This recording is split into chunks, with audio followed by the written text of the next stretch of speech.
Unit 2. Unit 2 talks about family life today in Ghana and across the world.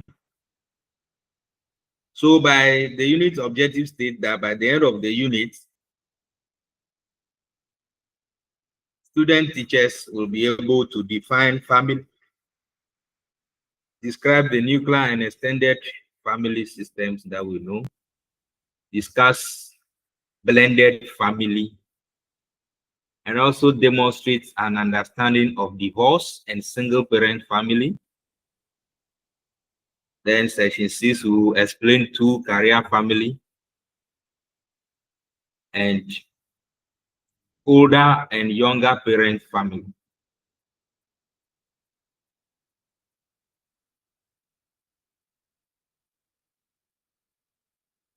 So we begin by defining what family is.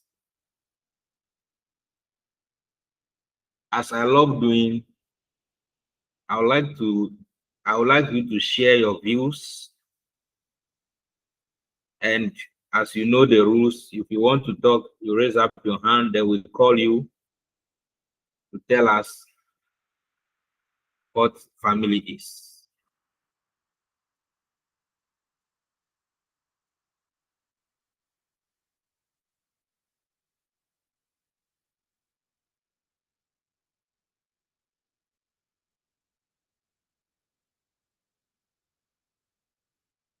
Yes.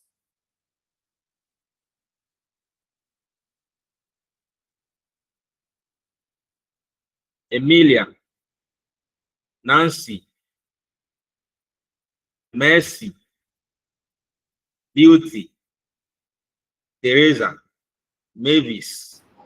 Sir. Tell me, what do you understand by a family?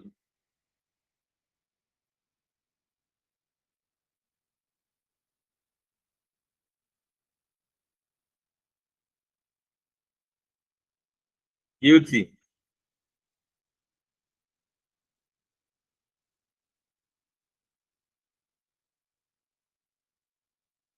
We are listening. Beauty, you can talk.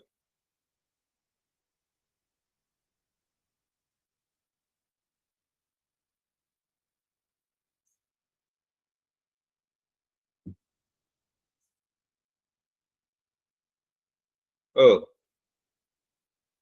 we can't hear you.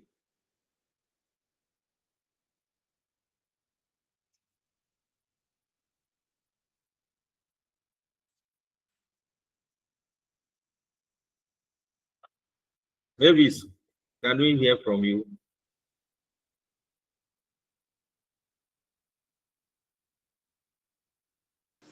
Okay, hello, sir. Yes. When we say a family, I would say a family is a group of people related by blood. That is what I would say a family is. That's good. Any other view?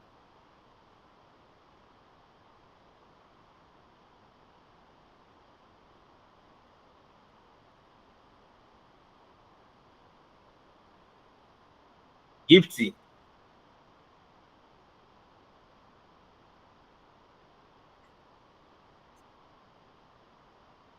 Emilia.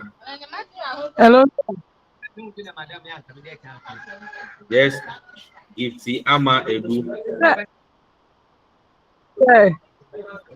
What Please, is a family? I just joined. I don't know. Family. I'm asking you what is a family? Okay. When they say family, what do you understand by a family? Family. Okay. Family is a group of people related by blood or by adoption. Thank you, sir.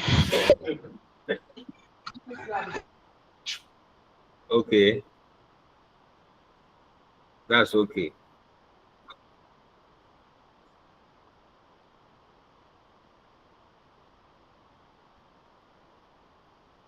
There are a lot of definitions of family, and there is not a single acceptable way of defining what a family is. But there are some scholars that have been able to explain, at least to us, what a family is. And we take a couple of them, then we also look at our own way by which we can define a family. So from Roberts, he talks of family as a more or less durable association comprising husband and a wife with or without a child, or of a man or a woman alone with children. So if you are a woman, you don't have a husband, and you have a child, that child becomes your family, according to Roberts. If you are a man with a child without a wife, you have also built a family, or you are in a family. If you marry and you become couple, whether you've given birth or not, you have become a family. Then we look at Nimkov. He states that a family is the biological social unit composed of husband, wife, and children. So they are bringing biological makeup into the definition of family. And it's all talking about what some of you have just told us, that there is a relationship or related through blood or adoption. According to Locke and Burgess, family is a group of persons whose relations to one another are based upon consanguinity. That is what we call blood relations or relationship, and who are therefore kin to one another. So in a nutshell, we can say that the family is an intimate domestic group made up of people related to one another by bonds of blood, serial mating, or legal ties. So the family is the smallest and most basic social unit, which is also the most important primary group found in any society. It is the simplest and the most elementary group found in a society. In fact, everywhere you come from, you realize that even if it is one person who has gone to put up a building and others begin to join, you begin to make a family, because you are all in a shared blood or by adoption. In most cases, it is taken as a group or a social group which is consisting of the father, mother, and one or more children. And when you look at the agents of socialization, the family is the most immediate group that a child is exposed to. That is how come they can tell you if you are misbehaving outside, people will ask you, which family do you come from? It is one of the most enduring groups which has tremendous influence on the life of an individual from birth until death. And it also accounts for the most enduring social relationship which is found in our various societies. So we relate by blood, we relate through adoption, and we speak one language, we stay together, we understand each other, we behave in a particular way, we speak in a particular way, we eat a particular food, and whenever that food is brought to our table, everybody is happy. Today, we've had our local or delicious meal prepared again. And so, the saying goes that no man is an island. Everybody originates from a family system. You cannot live and tell us that you do not have a family. Who brought you to the world? You did not fall from the tree. The same way, when you go to your class to teach, every child that you are seeing in that class sitting and looking into your face comes from a family. So it saddens some of us, our hearts, when we begin to molest, maltreat, and intimidate our children or learners in our classrooms.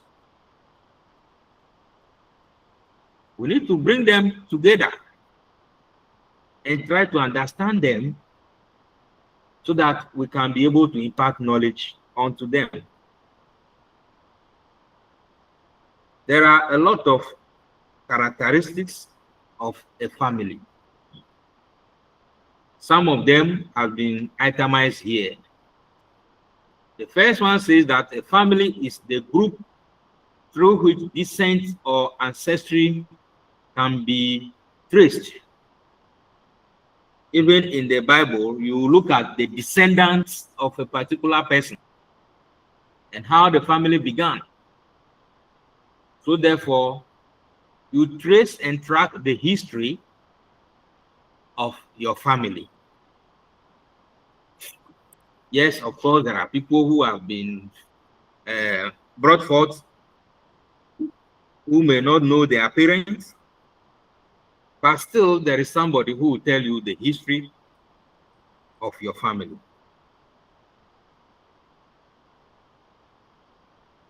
The family, again, is the most important group in any individual's life because that is where charity begins from. So you have been telling people that charity begins at home, and if you are not coming from a proper home, you will not be able to live with people, and people will also not be able to live with you. So family is very, very important in your life. And those of you who come together as husband and wife, and some will begin to warn each other, you are doing family matter too much. You are doing family matter too much. You have to know your limit. Because whatever happens to you, wherever you are, even the least person in the family, excuse me to say, will be needed to attend to you. For example, when you die, it is somebody who must go and bring the palm wine from the farm. If we don't have any useless man in the house like that you think is useless, who goes to the bush to carry your palm wine for you? Nowadays, family systems are collapsing because of our own selves.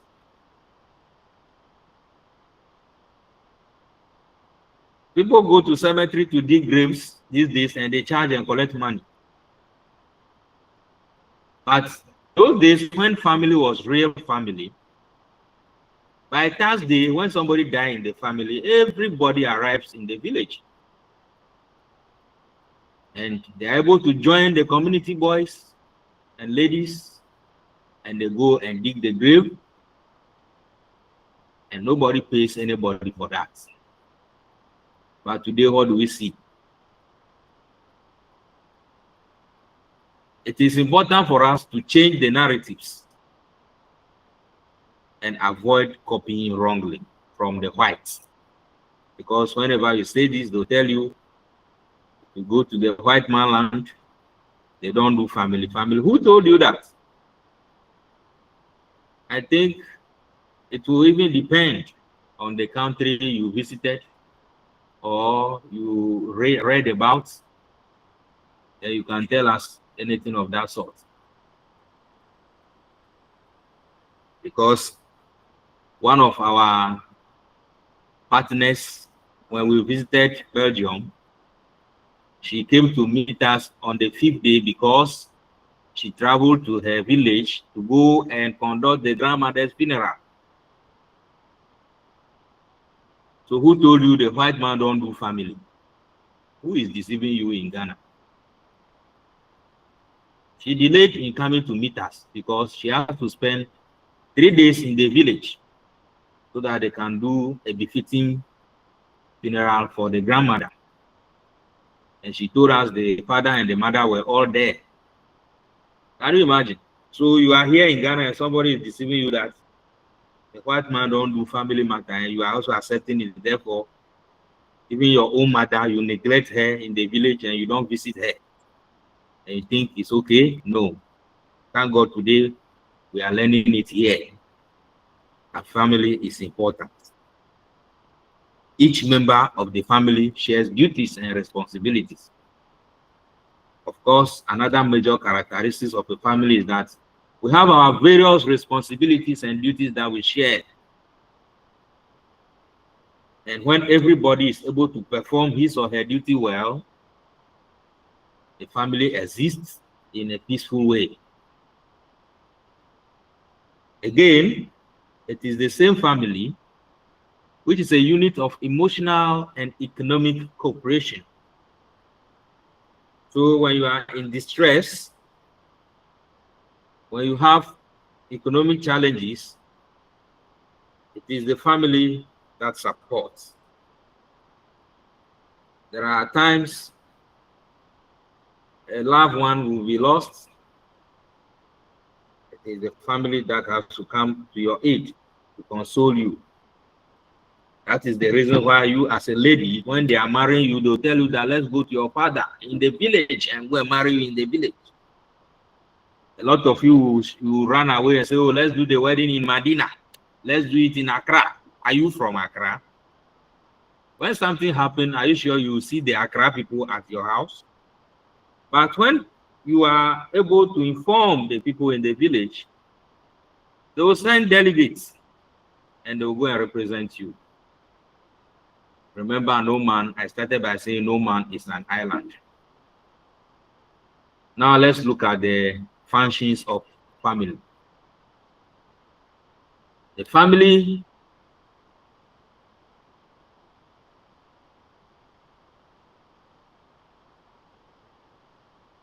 helps in somebody give birth to you, you also give birth to somebody, that one will also give birth to another, and the family tree continues. That is the propagation of human species.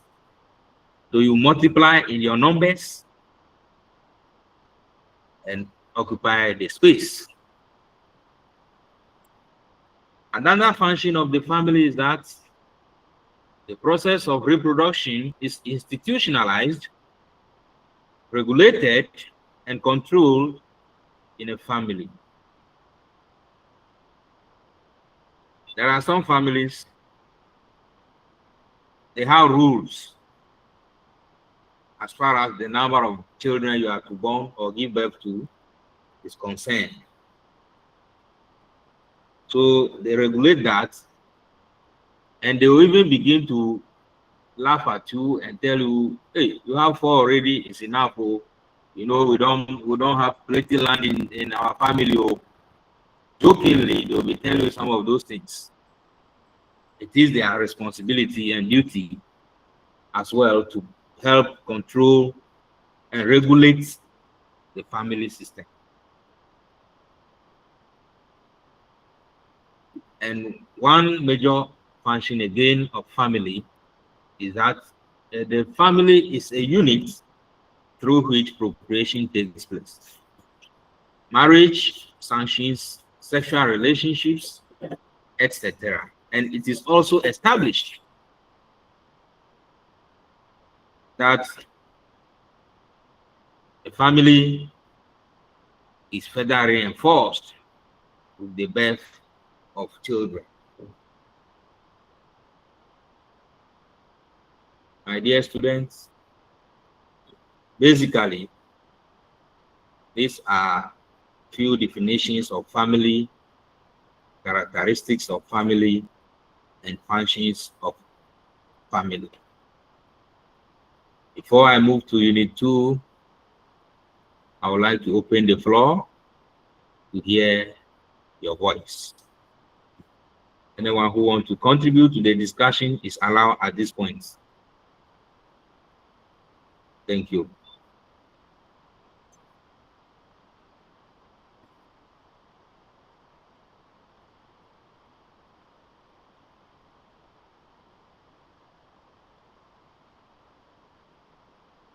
Yes. Who is eating? Teresa Vivant, are you with us? Oui, Ethel. Ethel, try your best to log in with your real name next time. Yes.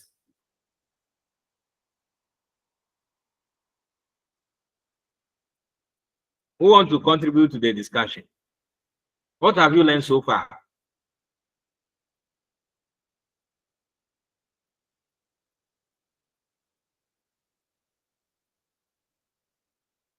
Your class is dull, right? As early childhood professionals, we don't want our classrooms to be dull. So we have to come in with some energizers and icebreakers. You want me to give you one? Yes, sir. Aha. You want to hear one? When I give you one, you also give me one. So this one, all of you know it. Ole, ole, tra la la la la. You all know it.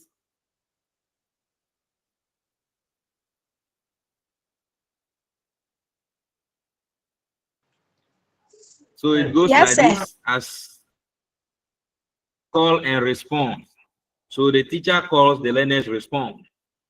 And this one teaches about parts of the body. So all of you must learn and use it in your classrooms. When you are teaching to a point, you pause and raise some of these songs or rhymes or poems to energize your learners. Then you continue. So ole, ole, tra la la la la, part of my body, tra la la la la. What can the head do? I want to see your face so that you shake your head for me to see. Because it looks like some people have joined the meeting and they are doing something else. They don't want us to see them. I don't want to believe that. So let me see your faces. What can the hand do? They can clap, they can clap. I didn't see anybody clapping. Babies, where are you? Aha. Bochwe, Donald.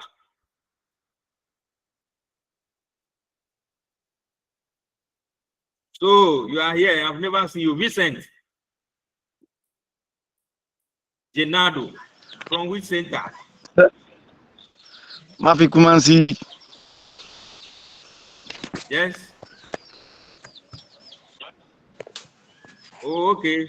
Chonye bro. What's on here? Akwe. Donald, from which center? Please to for Praso. You for Prasu. Okay. So my icebreaker goes like this. Ole, ole, tra la la la la. Part of my body, tra la la la la. Ole, ole, tra la la la la. Part of my body, tra la la la la. What can the legs do? They can walk, they can walk. What can the hands do? They can eat, they can eat. What can the eyes do?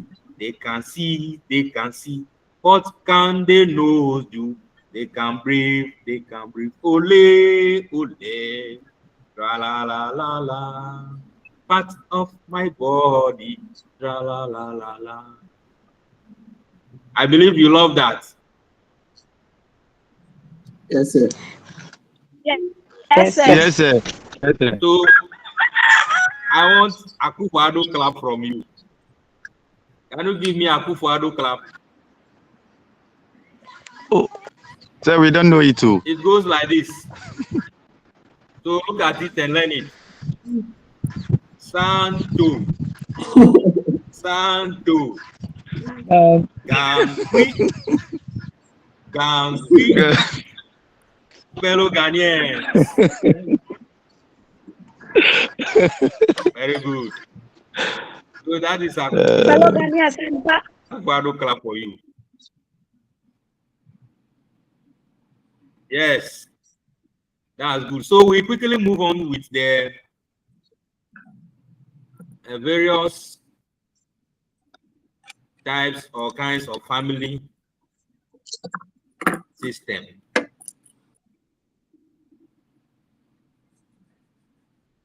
Okay. Trying to go back to my screen. Wow.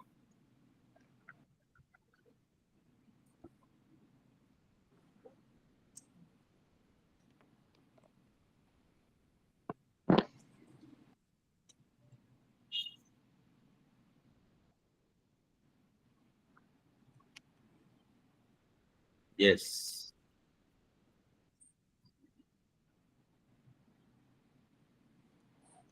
Nuclear and extended family.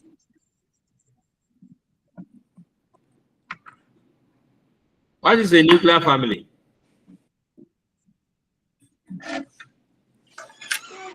Hello, sir.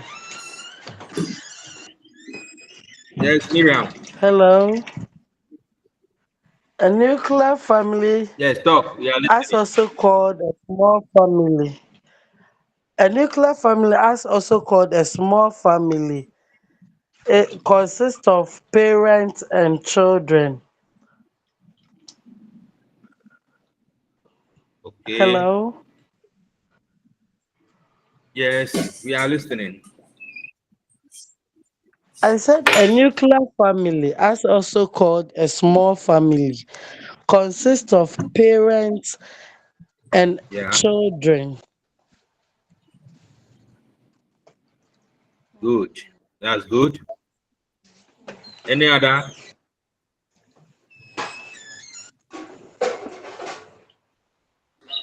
it's Yes. also known as the immediate family.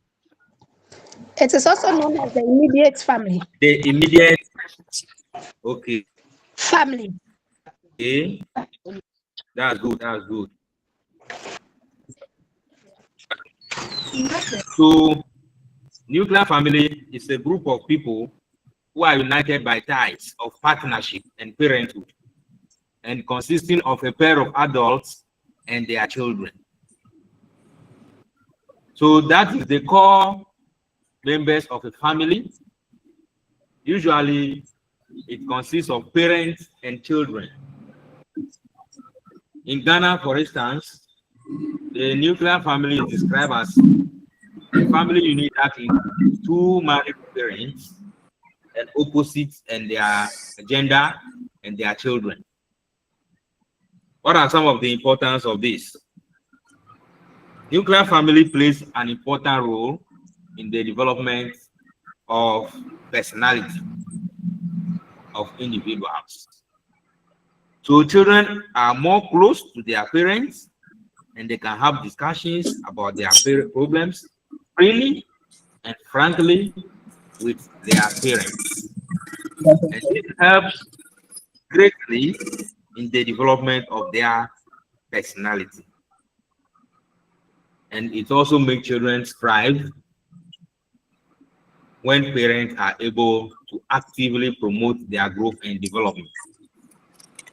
Ideally, within the nuclear family, there are shared values and responsibilities, as well as unconditional love, healthy attachment patterns, and an environment that supports growth and learning. In actual fact, the most important part in uh,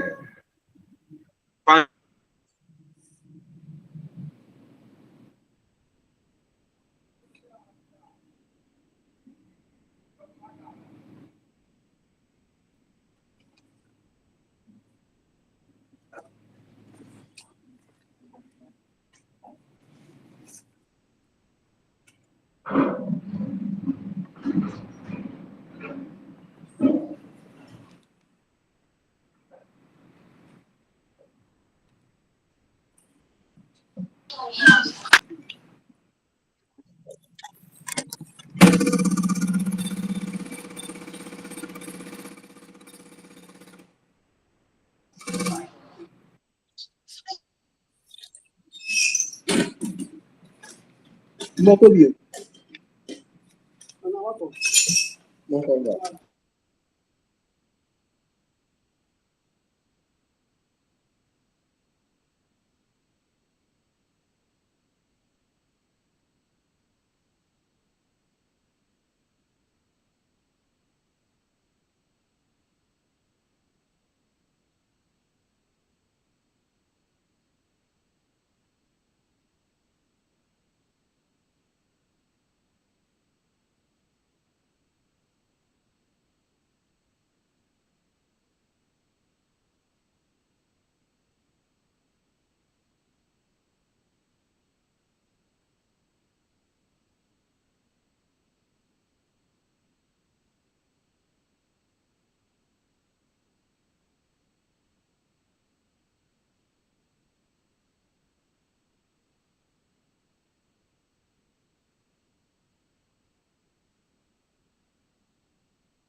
Hello. Hi, sir. Sorry, there was a light off as well as the internet went off. I just restored them. So let me continue from where I stopped. So I was talking about the nuclear family and just about to move to the extended family before the technical problem came. Thank God we are back. So the extended family simply is a family unit that extends past the nuclear family. We are all aware of this, and it includes other relatives such as aunts, uncles, and grandparents.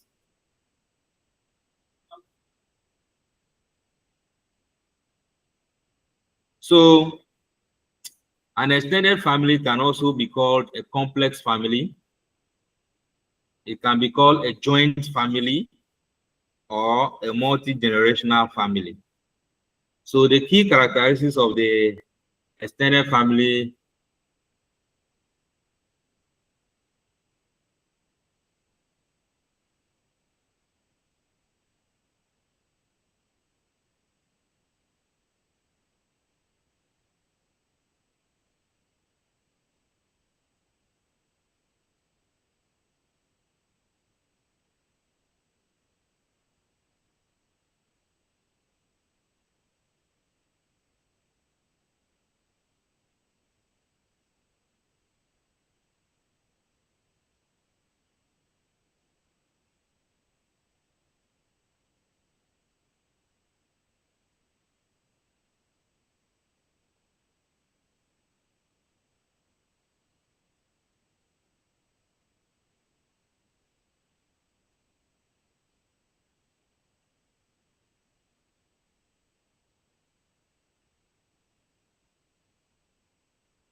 Hello?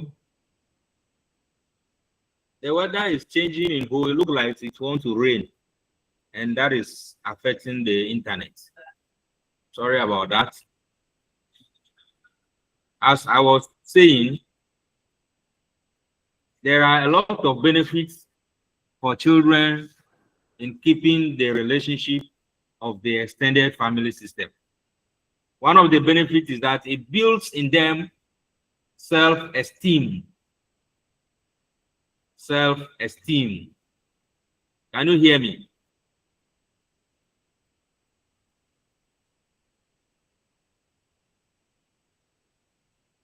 Anyone who can hear me should just say yes. Yes, we can hear you. Okay. All right. Thank you. Self-esteem is a measure of how much a child likes the person they see themselves as. So we get our sense of self partly from how others, especially those who are close to us, how they see us. And during a separation or a divorce, children may question who they are and whether or not they are lovable and they are valuable. That is where self-esteem comes in. Then another benefit is cultural identity. The extended family system, especially grandparents, can assist in passing on cultural teachings and traditions, including language. For example, grandparents can share stories, skills, and teaching during their time with the grandchildren. And this is also connected to the children's healthy self-esteem. And one thing I have learned in Europe is that the grandparents, they love their grandchildren, and they are always ready and willing to stay with them at home while their father and mother goes to work. So it is the grandparents that send the children to school in the morning, and some they go back for them in the afternoon after they closed. And so in Europe, most of the families rely on the grandparents in the rearing or taking care of the young children. So they practice a lot of extended family system over there. And in Ghana, we can also say we do that a lot, and it helps the children to be able to learn the cultural practices in our homes. You know, mostly it's our grandfathers and grandmothers who teaches us about the real culture of the people. You get me? Now, it also brings about the sense of belongingness. Sometimes when separation comes, the children will wonder where they belong to. Where will they go to? They will need assurance that they still belong to both families, whether the cause of the separation, and even if one of the parents is not currently in the picture, the grandparents and other extended family members can help to the parent to be able to take care of the child. Sometimes they can help by offering help without strings attached, like they give freely. They don't attach any caution or any this thing, so that when you grow, you come and pay me back and all that. No, they listen to them without judging them or without playing a blame game on the parents. They also ask them what they need and doing what you can do to provide that, what you can do to or what is needed. The grandparents are able to provide what is needed to these young children. So the extended family system is very, very important, and we need to be able to make sure it stands well and help. These days it's difficult. Some people don't want to practice that, but it's rather sad because it is one of the best families system that we should be able to accept and agree to operate and work with. All right. Then we have the blended family. The blended family. The blended family, which some people call step family, is formed when you and your partner make a life together with the children from one or both of your previous relationship. The process of forming a new blended family can be both a rewarding and a challenging experience.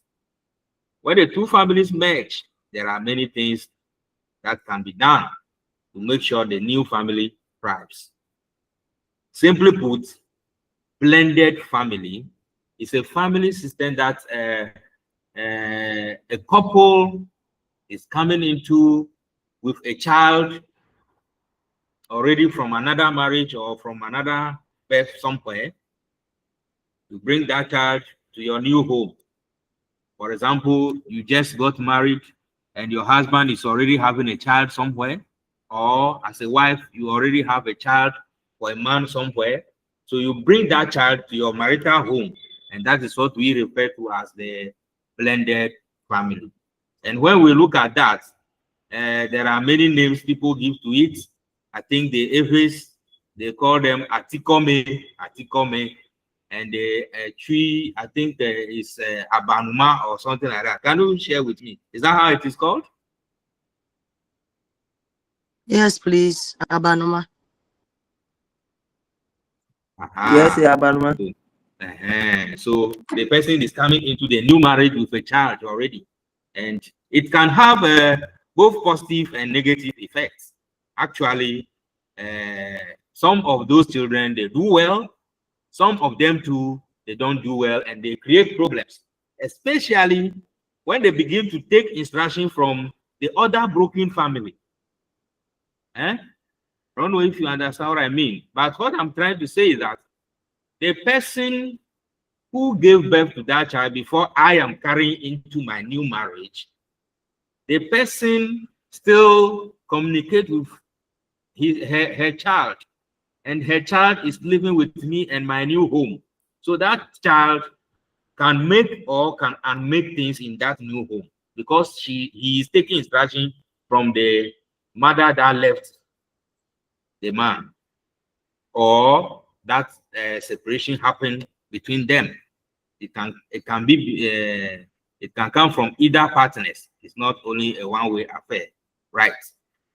So those children, they can actually do well. And one of the advantages of the blended family is that about 65% of them, of parents who get married again, they bring their children with them into the new household, and that's very common in Ghana.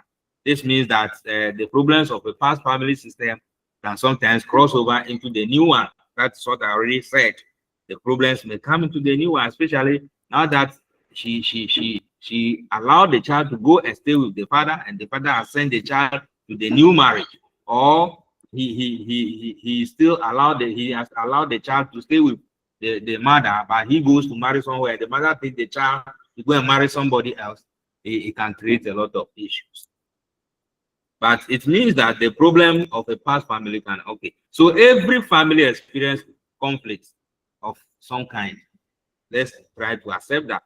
But those that have blended features, they tend to have several and unique challenges that most parents don't even realize, and it exists until they encounter them for the first time. So here are some of the critical advantages of a blended family. It creates a foundation for better financial support.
In fact, today the network is actually troubling us.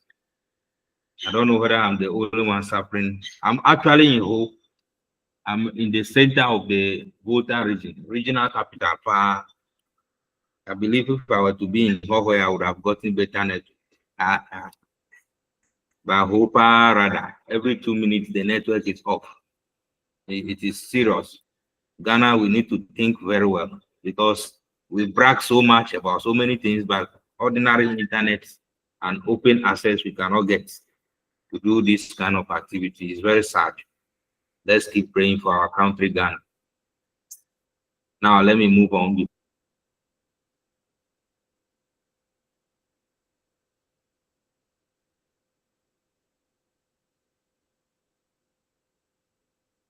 Again.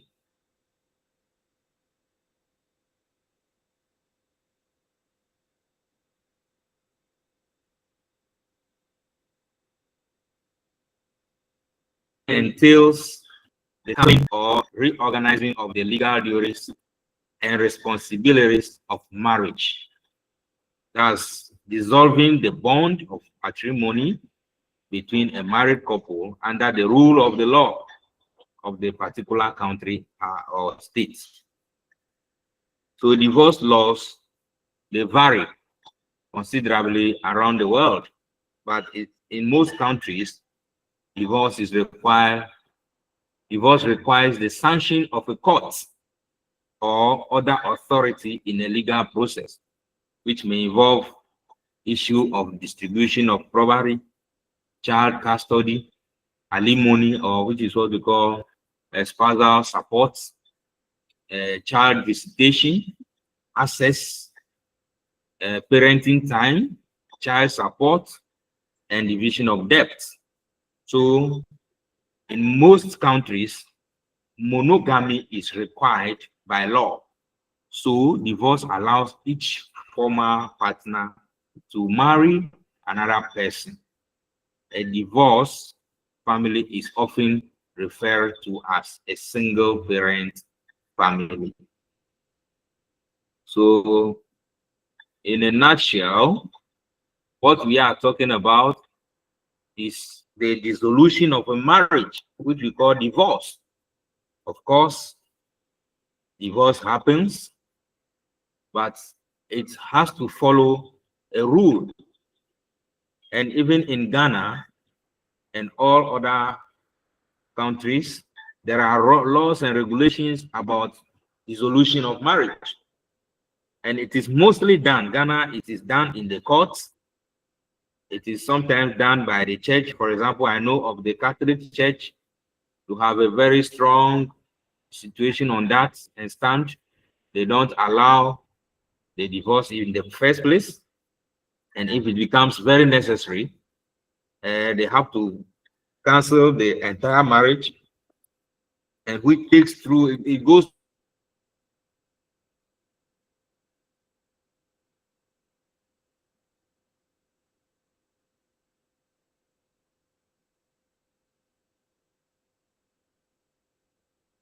the marriage.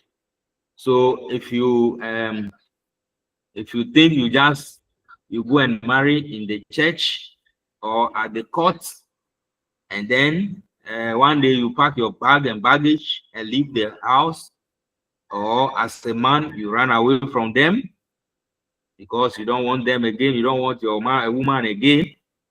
If you do that, it is just a matter of vacating the marriage. You have not divorced the person. You have not annulled the marriage. It has to go to the court to decide on the essence, the importance, the reason why the marriage has to be annulled. The most important thing is that we need to learn and understand these things, because these days, many people just wake up and take a French leave from their marital duties. They just pack their bag and baggage and leave the house. Sometimes they'll say, I'm traveling to visit my mother in the village, and they will never return. If it is official marriage, which has gone through the court processes or the church processes, especially the big churches whose marriage certificates are well recognized. I know of the EP church as well. If you take a French leave, you have not divorced the man, or you have not divorced the woman. You need to go back and go through the process until the court decide. And this is because it is the court that will be able to give you the legal processes, which involve the issues of distribution of properties. For example, both of you have some properties. It is the court that will share the properties for you. Again, when it comes to child custody, that is who is the child supposed to stay with. Who is the child supposed to stay with? Is it the mother or the father? Bless, I'll call you. It is the court that will decide. Yes, as if I'm lost. So I don't know where people are. Oh, you are lost. Yes, my network was disturbed. I don't know the place where you are. Oh, okay. We are still in the unit 2, session 4, which talks about divorce and single parents family. Okay, are you there? Yes. Hey, so when did you do family? Some of us didn't join. Okay. We are moving forward. So as a good student, it is not every note that you'll be able to capture in the class, but at the end of the day, you should be able to respond to every question that is asked.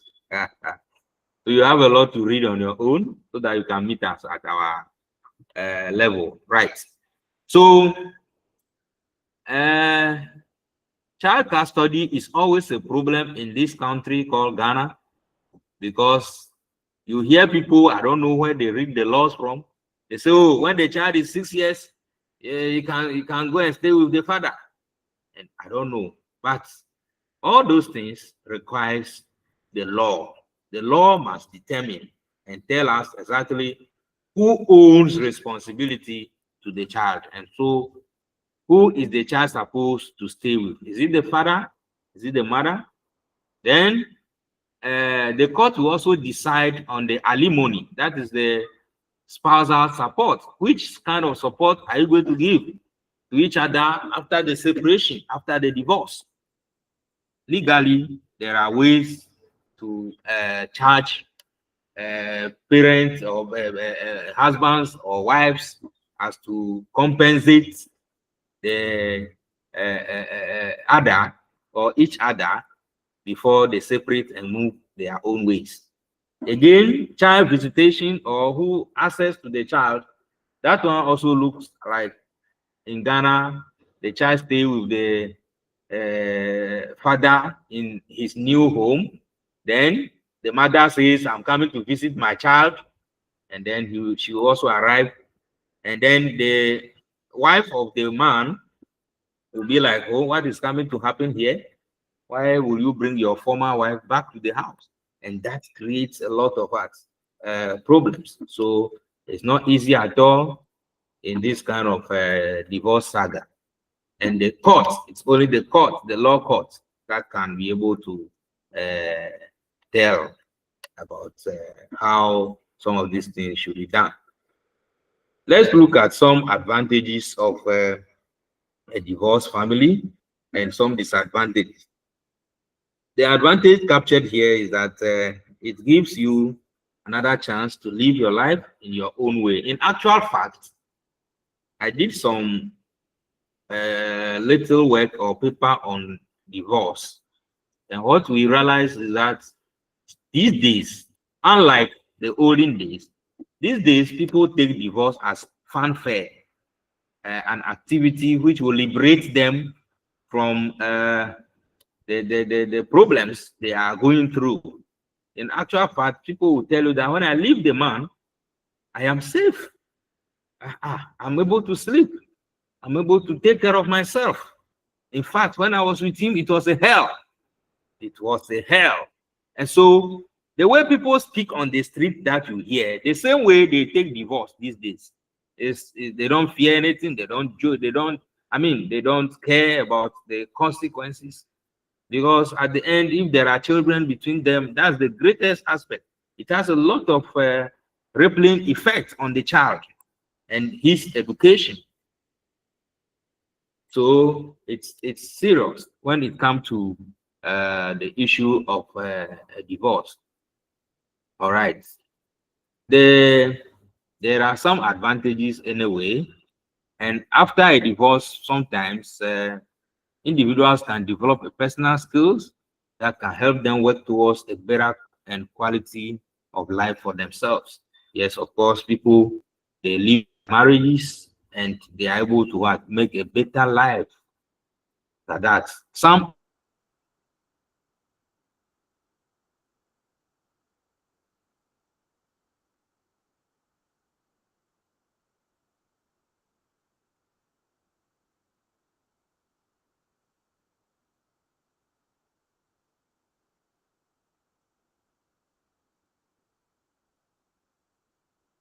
break up in the family system. So the child will suffer the depression. And research has also proven that children of a split up couple are more prone to depression and low confidence, or even they are in violence than other children. Yes, so that is one disadvantage of a divorcee family. In many cases, it was found out that it was very difficult for them, such children, to take the side of one parent. So they are left at the middle. They want to be with both of the parents, but not just living with only one of them. And so it affects them. And that will even bring about a lot of consequences on the child. Also, one disadvantage is that the children of such divorced couples, they never see love in their own home. So they are the haters mostly in their homes, because it's either you are staying with your stepmom or stepdad, and certain things may go on. We are aware, we are all aware. Those of you listening to me, you are aware of many other things that happen to a divorced family or children in a divorced family. The last I'll talk about is their health issues, and some studies have also proved that the divorced people are found to be more ill, and then they fall sick than others. After this big event in their life, their normal life is surely disturbed. Imagine going for a heavy wedding and all of a sudden there is a breakup in that kind of marriage. People go through a lot before they survive. For example, just somebody told me just yesterday that the sister got married, and within 1 month, the marriage collapsed. You know, we've been hearing these things. We thought it was not true, but it's true. 1 month after heavy wedding, just 1 month, it's off. Just 1 month after a heavy wedding, then the marriage is dissolved.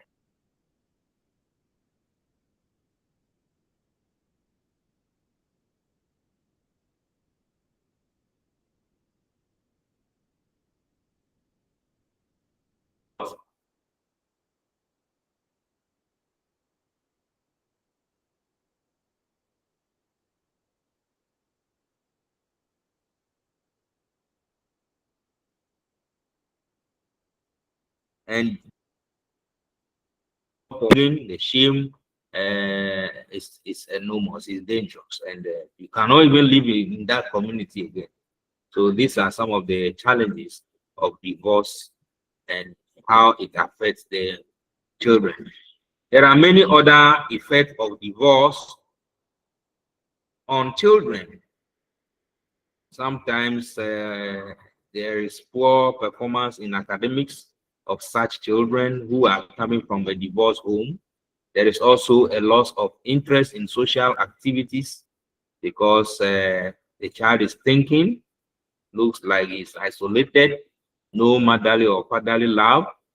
It's also difficult adapting to change because your father may end up carrying you and placing you at a place where you cannot even know what you will do with your life. And it also brings about emotional sensitivity. Emotionally, divorce can bring several types of emotions to forefront for a family, and the children involved are no different. Actually, feelings of loss, anger, confusion, anxiety, and many others may all happen or come from this transition, and it's a dangerous and serious aspect of life that no one is expected to experience, but it has to happen. It is happening, and we are aware of it. And divorce can also leave children feelings overwhelmed and emotionally sensitive. So the children, they need an outlet for their emotions, and someone that they need somebody to talk to. They need someone who will listen to them, and many more. Then we can talk about single parent family. Single parent families are families with children under the age of 18 headed by a parent who is widowed or divorced and not remarried, or by a parent who has never married. A single parent families comprise a parent, a caregiver, and one or more dependent children without the presence of the and support of a spouse or the support of an adult partner who is sharing the responsibility of parenting. So during the past several decades, the number of traditional two-parent families has increased, while the number of single-parent families has also increased. This means that people give birth, they have one child. It's either the spouse is no more, or there is a divorce. The child stays with only one person, and that person takes care of everything, including education and both economic and social life of the child. However, there are some advantages of a single parent family. Yes, in everything there is a good aspect and there is a bad aspect. So single parents, you can make all the parenting decisions because nobody is there to challenge or bring any other view for how to take care of the child. So it's left to you to make your own decision about the child. You will also be able to manage your finances with the child and avoid overspending and many more. It also brings about undivided attention because the child listening to only one family member or one parent, and it doesn't go to take any other view from any other place. Now, apart from the disadvantages, there is also a disadvantage of a single parent family. Over here, there is always short on money. Yes, most often they don't have money, take care of the child. They're complaining every day, talking and complaining to everybody passing by, knowing very well they are not even going to help you, but you'll be selling yourself outside there. Then disciplining the children sometimes can be a problem because the children tend to sometimes they are too much kind of taking care of the child and prohibitions, and often as you face the repercussions of the loss of that relationship, your child too will have troubles in adjusting to the new status of being the child of a single parent. So while you may be trying to do everything to make your child comfortable and feel safe and loved, there are moments that your child will feel abandoned, they will feel unloved, and may react in a rebellious ways or in an aggressive way. Yes, so if they don't get the full satisfaction, it can turn into something else, which is not palatable. Such a child or situation can also make it especially difficult for you to set boundaries for your child and discipline them.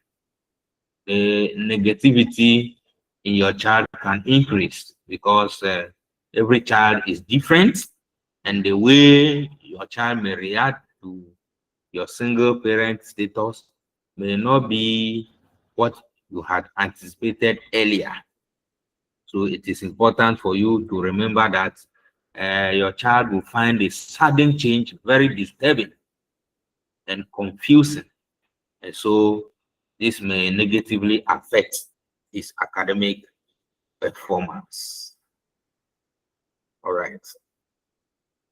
So that is about the single parent family. Any question? Any questions so far?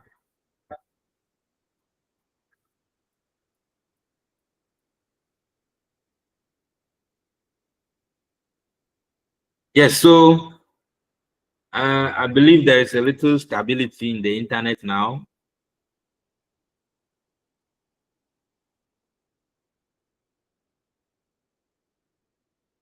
Okay, you have been too silent. Therefore, I'll give you 3 minutes to read about the 2 career families and older and younger parents. Then you share with me.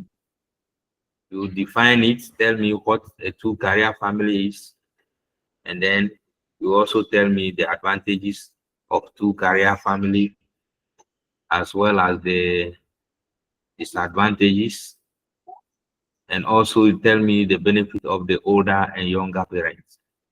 3 minutes discussion. So you read, and then when I return to the screen, I'll call your name for you to respond. Thank you. Afternoon.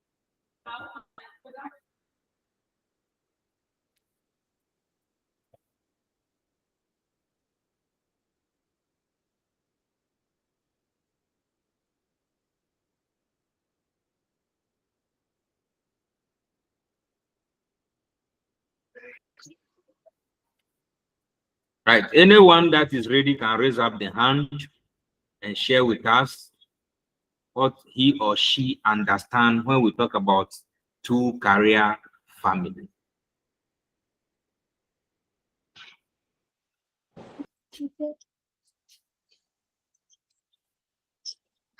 Mavis Asari. Sir, yes, sir. Yes, talk to us. We are listening. Okay. When you say 2 career family, we are talking about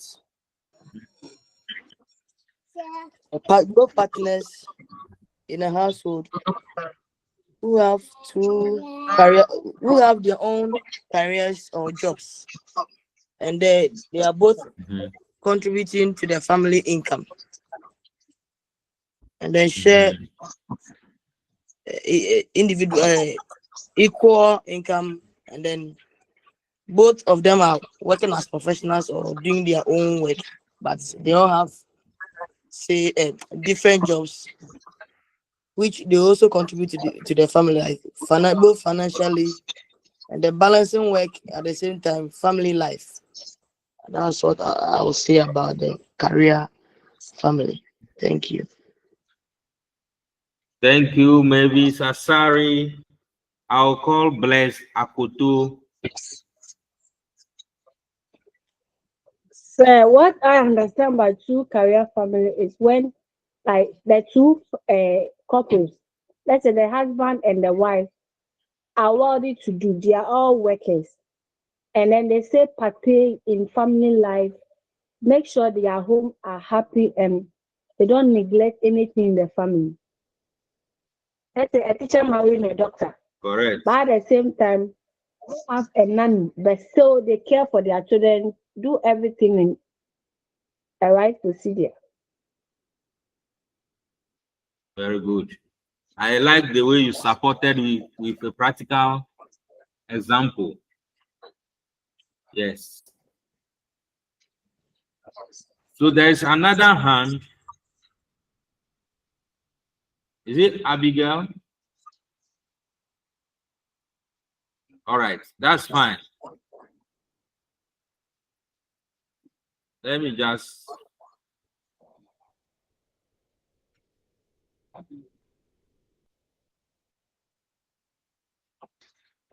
Okay.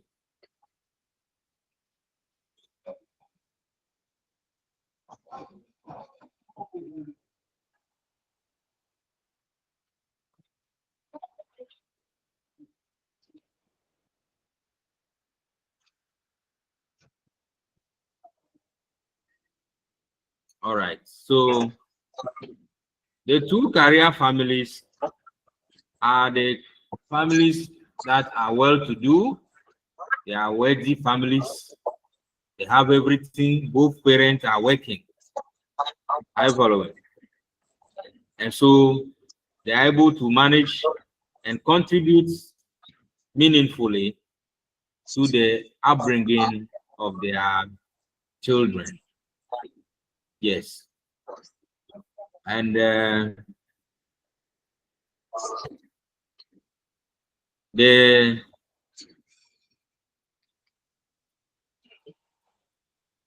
nowadays, the dual career couples have become very normal. People often choose a life partner on the basis of education and job. I think I heard that the current IGP, that is the Inspector General of Police, the wife is also the one in charge of Ghana Prison Service. So you can imagine the two of them, when they have children, how their children will look and the kind of attention and education that the children will have. It can also happen to two teachers marrying, chalk to chalk fraternity, which is very common, and chalk to nursing. People would like to marry these days and expect that their spouse is also working in the government sector. That is a two career family. There are some advantages because there is one increase in equality. According to studies which are conducted by many scholars, it was stated that a dual career family or couple, they have a better balance in their relationship, understanding, and more advanced in fact solving problems for each other than any normal couple. That's what research is saying. It also brings about good financial stability into the marriage because both are able to support in terms of crisis or money issue. It brings about good socialization. In fact, nowadays everyone wants a spouse with high educational background and a stable income to act as an extra support system for the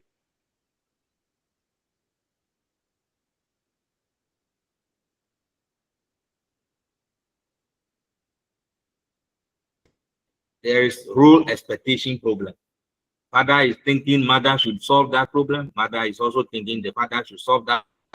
And so there is what we call role ambiguity. People are not, they don't even know who is supposed to be responsible for the child any longer.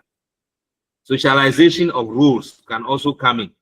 That is, in a society, a man is almost or generally considered to be the bread earner or the breadwinner, while the woman is considered to be the homemaker. And so all this is external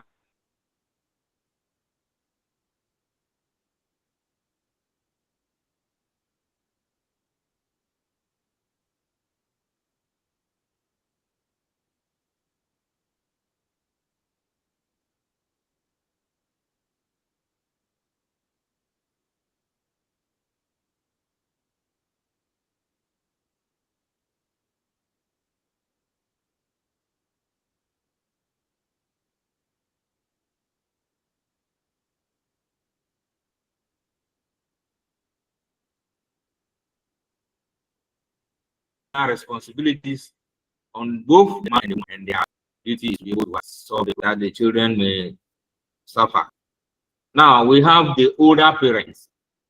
They usually spend years, even decades, planning for their babies, saving money to spend on their babies, and simply dreaming about their future children.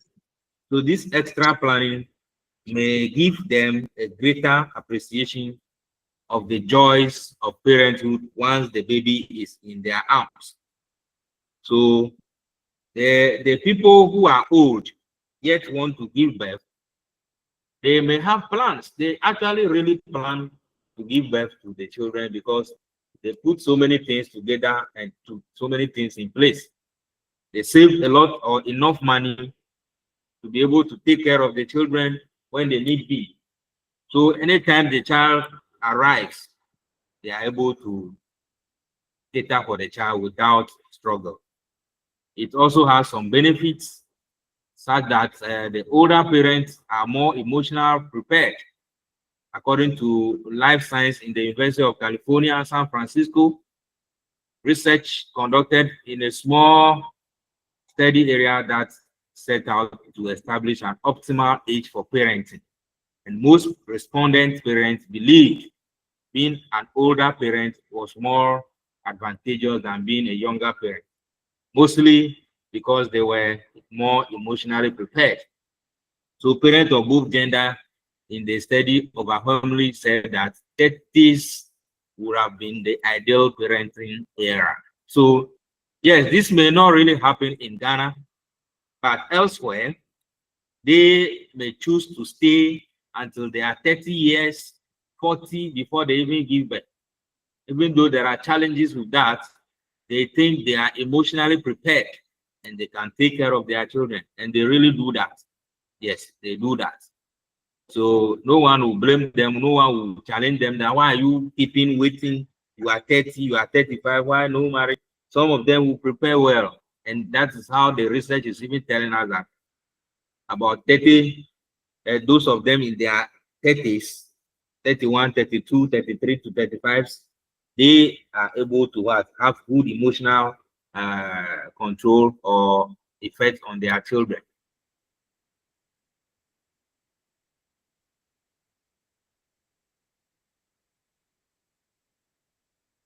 Then the older parents too, they are more likely to get their kids. Also, a large number of them in the 2012 research study, which was published in British Medical Journal, found that little kids with older parents were healthier than kids with younger parents or moms. Yes, so our whites and they also had less anxiety during what? Pregnancy. During pregnancy, they had more stable relationships and they were in a better shape financially to take care of the children before they born them. In fact, people really plan to give birth before they give birth. It's not like when anytime anybody begin to litter the environment with what? Children. No, they plan. The white, they plan that and they agree that we will give birth to 1 or 2 or 3, and we can start when we are the marriage is old. When you two you grow, the couple they agree that when I am 30 or 40 years, before I'll give birth to my first child. Yes, and it works for them. Unlike our situation here. I follow. Good. Then younger parents, they also they are able to take care of their children. You know, it normally ranges from 16 to 22 years, and these parents are too young to understand the need for their participation in their children's education, and as such, their children suffer in terms of what? Academic achievement. So literature says that younger parents should not be too much encouraged, especially allowing girls to be pregnant between 16 years and 22 years. They may not be able to understand the essence of a child and what a child is, what kind of education the child is supposed to have. They will not be able to do that. So it shouldn't be encouraged at all. But in Ghana, the situation is different. We recorded a series of teenage pregnancies all over, and we are not able to even account for some of the children that are giving birth. Yes, that's the difference between us. Right. Now, section 6, I think I still have about some 4 minutes, and I thank God we are able to get to section 6 of the discussion, which talks about family mobility and homeless family. So, residential mobility can reflect positive changes in the family circumstances or by symptoms of instability and insecurity. So mobility may also change neighborhood as a whole. So family mobility simply means those families that would like to be migrating from one place to another.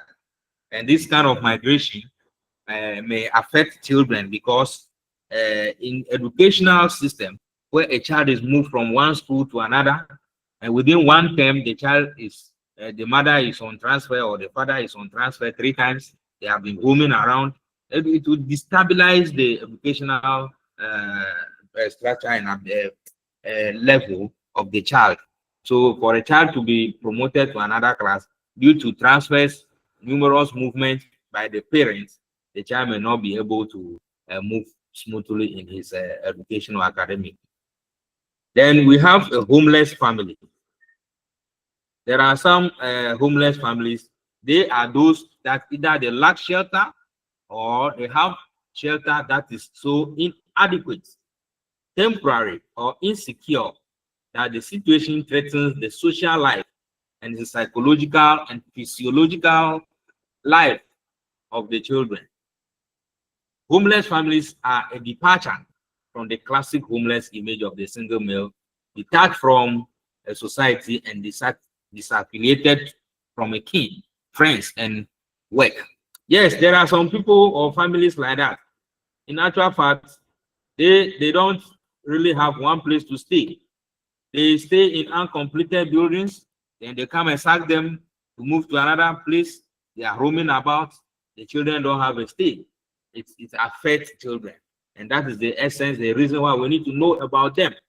Yes, homelessness on a child is serious and it can have a lot of effect on the child. For example, there is a health issue there looming because sleeping roughly and exposing themselves can take a toll on their health, and they may not be able to eat regularly, and that can weaken their immune system as well.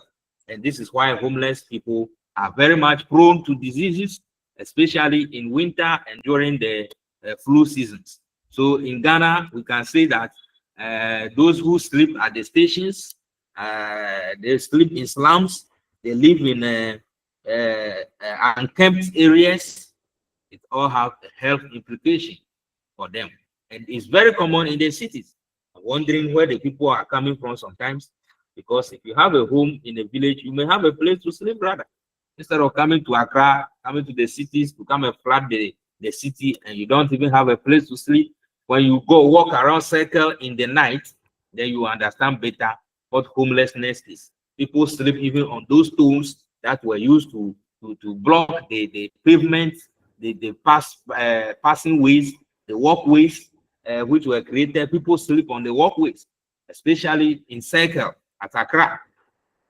And over there, they still give birth. That is the problem. And so the children may have health issues. Some of them may drop out of school because they will not be able to take care of them. They drop out of school. And this affects children.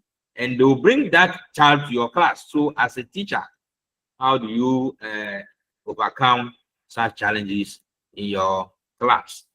And these are issues that we have to think about as early child professionals so that we'll be able to help such children. The next meeting, we need to talk about Unit 3, which looks at involvement of community and its benefits in early childhood education. Yes, I will now open the floor for the next 2 minutes for you to at least say something before we leave. What did you learn today? Let's make it snappy, fast. I believe, are you going for the next class at 4 o'clock?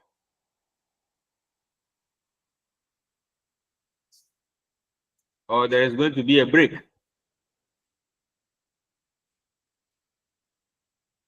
Is somebody listening to me?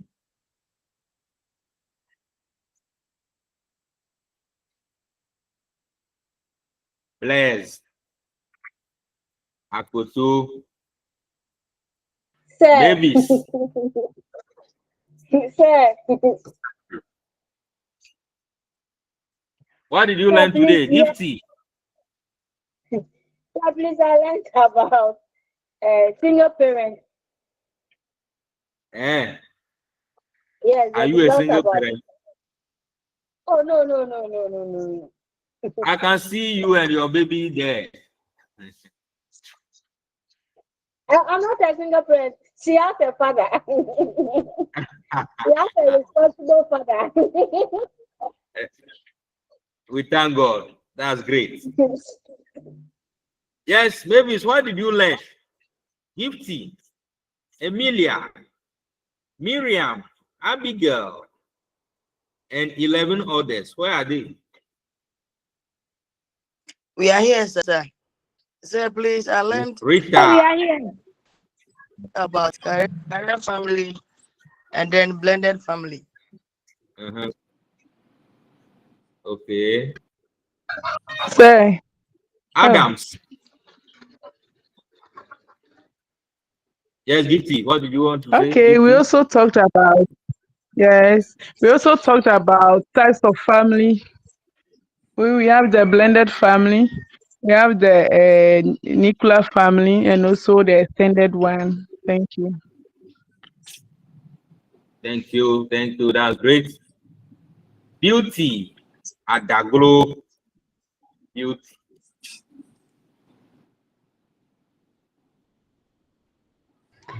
So we Where is learned about Beauty? the extended family and then the functions of the extended family.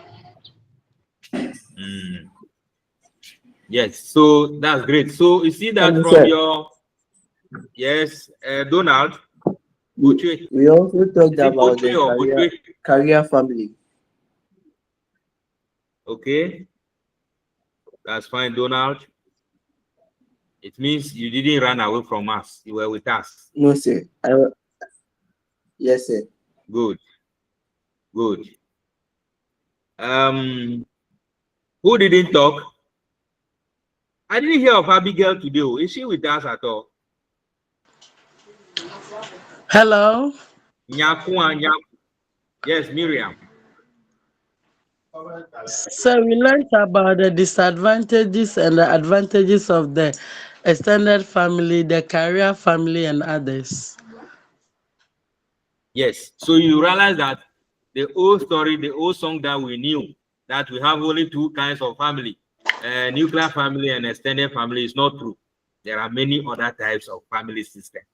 And this unit has exposed a lot to us when it comes to family systems in Ghana, elsewhere.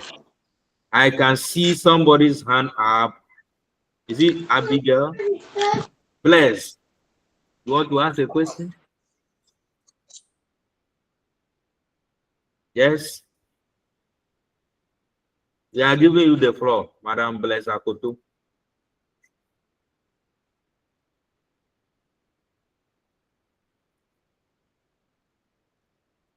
Okay, I think she's off. She cannot hear us. All right, so I think we'll end now. I'm not sure of organizing any class outside the approved one, but in case there is the need for us to do that, I will inform the person monitoring us, and we will organize one for ourselves to help us. Sir. All right. Whose hand is there? Yes, bless. Sir, since we are not meeting again, can you help us with some past questions? No, this course, I have not even seen any of the past questions before. So I will not be able to help you. So go to your centers and request from your center partners to support you with the past question bank. Sir, just is only having one person, no? Sorry? Jessica, as predecessor, is only one girl that did early childhood. Oh, okay. So now that you are here, you have a lot of friends from about 7 centers coming together. Use the internet wisely and connect with them, and they will support you. We want you people to graduate as responsible students who can request items from each other. So those who are able to have them should share them on the platforms for their colleagues, please. I'll also look for them. When I get it, I'll share with you. Is that okay? Okay. So, all right. I'm going to do the presentation. Yes, I'll discuss with the one monitoring us. Then we know how it's going to be done, because I don't know how they usually share these things online. Okay. Okay. All right. So if there is no other question or contribution to the topic, I would like to congratulate you and thank you for coming and for being part of today's discussion. Even though we were going off and on, by the special grace of God, we have gotten to the end of the unit. In fact, this is the second meeting, and we are supposed to discuss each unit. So we should have the third meeting. And I believe myself and the center supporter or the partner, we will discuss it and know when to discuss the unit 3. Then we will share the unit 4 and unit 5 and 6 for you to prepare your presentations and come and present to us. Thank you for coming, and I wish you all the best. Bye-bye. Bye. Thank you, sir. Bye. Really appreciate it. You can show your face and give us a wave. Yes, sir. Yes, sir.